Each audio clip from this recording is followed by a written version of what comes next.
ইল্লাল্লাহু মুহাম্মাদুর রাসূলুল্লাহ। আসসালামু আলাইকুম।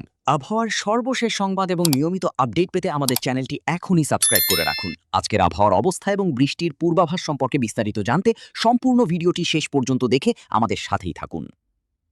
সারা দেশের বর্তমান পরিস্থিতি। আজ ২৭ এপ্রিল ২০২৬ সোমবার।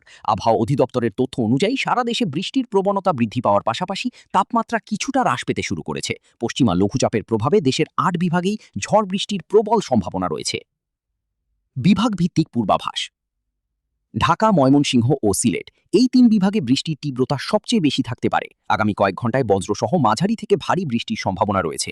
গত ২৪ ঘন্টায় ঢাকায় প্রায় ৪১ মিলিমিটার বৃষ্টিপাত রেকর্ড করা হয়েছে। রংপুর ও চট্টগ্রাম এখানেও মাঝারি ধরনের বৃষ্টি বা বজ্রবৃষ্টি হতে পারে। রংপুরে গত ২৪ ঘন্টায় সর্বোচ্চ ১৪৬ মিলিমিটার বৃষ্টিপাত রেকর্ড করা হয়েছে। রাজশাহী, খুলনা ও বরিশাল এই বিভাগগুলোর কিছু কিছু জায়গায় ঝোড়ো হাওয়া সহ বৃষ্টির সম্ভাবনা রয়েছে, তবে কিছু এলাকায় এখনও মৃদু তাপপ্রবাহ বয়ে যাচ্ছে। তাপমাত্রা ও সতর্কবার্তা। সর্বোচ্চ ও সর্বনিম্ন।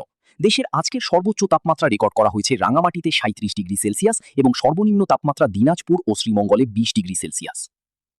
নদীবন্দর সতর্কবার্তা। দেশের ৫টি অঞ্চলে প্রায় ৮০ কিমি বেগে ঝোড়ো হাওয়া বয়ে যেতে পারে, তাই নদীবন্দরগুলোকে ২ নম্বর নৌ হুঁশিয়ারি সংকেত দেখিয়ে যেতে বলা হয়েছে। ৪. বিশেষ তথ্য, সূর্যোদয় ও সূর্যাস্ত। আপনার তথ্যের জন্য জানিয়ে রাখছি, আজ সূর্যাস্ত হবে সন্ধ্যা ৬টা ২৬ এবং আগামীকাল সূর্যোদয় হবে ভোর ৫টা ২৭। এই ছিল এখনকার মতো আবহাওয়ার সর্বশেষ সংবাদ। ভিডিওটি তথ্যবহুল মনে হলে লাইক দিন এবং আপনার জেলার আবহাওয়ার অবস্থা জানাতে নিচে কমেন্ট করুন। নিয়মিত আপডেট পেতে আমাদের সাথেই থাকুন। ধন্যবাদ।